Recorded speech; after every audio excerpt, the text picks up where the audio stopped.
মেয়েরা রাতে চুল ছেড়ে ঘুমালে কি হয়, অনেক নারীরা এটা জানে না। অনেক নারীরাই চুল খোলা রেখে তারপরে ঘুমিয়ে থাকে। অনেক নারীরা রাস্তাঘাটে চুল খোলা রেখে চলাফেরা করে। মনে রাখবেন, নারীদের চুলগুলো কিন্তু সতরের অন্তর্ভুক্ত। যদি একটা চুল কোনো পরপুরুষ দেখে, তাহলে একটা চুলের পরিবর্তে আল্লাহ পাক রব্বুল আলামিন 70টা সাপ বানিয়ে ওই 70টা সাপ তাকে আক্রমণ করতে থাকবে। এবার চিন্তা করেন, কত নারী এমন আছে যারা সঠিকভাবে পর্দা না করে চুলগুলো পরপুরুষকে দেখিয়ে বেড়ায়। এই চুলগুলো কিন্তু খুবই গুরুত্বপূর্ণ।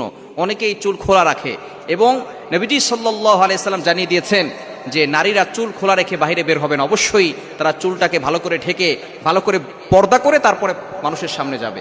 কিন্তু অনেক নারী এমন আছে যে তারা চুল খোলা রেখে রাস্তাঘাটে চলাফেরা করে। এবং অনেক সময় আমাদের যে সমাজ আছে, বিল্ডিংয়ের ছাদের উপরে, বাসার ছাদের উপরে তারা চুল খোলা রেখে চলাফেরা করে এবং যখন আজান দেয় তখন তারা চুল খোলা রাখে। এটা কিন্তু খুবই গুরুত্বপূর্ণ একটি বিষয়। অনেক নারীরা এটা জানে না এবং নারীরা যে কোনো জায়গায় চুল ফেলে রাখে। এই চুল যে কোনো জায়গায় ফেলে রাখলে কিন্তু আপনাকে ব্ল্যাক ম্যাজিক করতে পারে কিছু মানুষ। এবং অনেকে আছে যে চুল যেখানে সেখানে ফেলে দেয়, চুল যখন ঝরে পড়ে যায় যেখানে সেখানে ফেলে।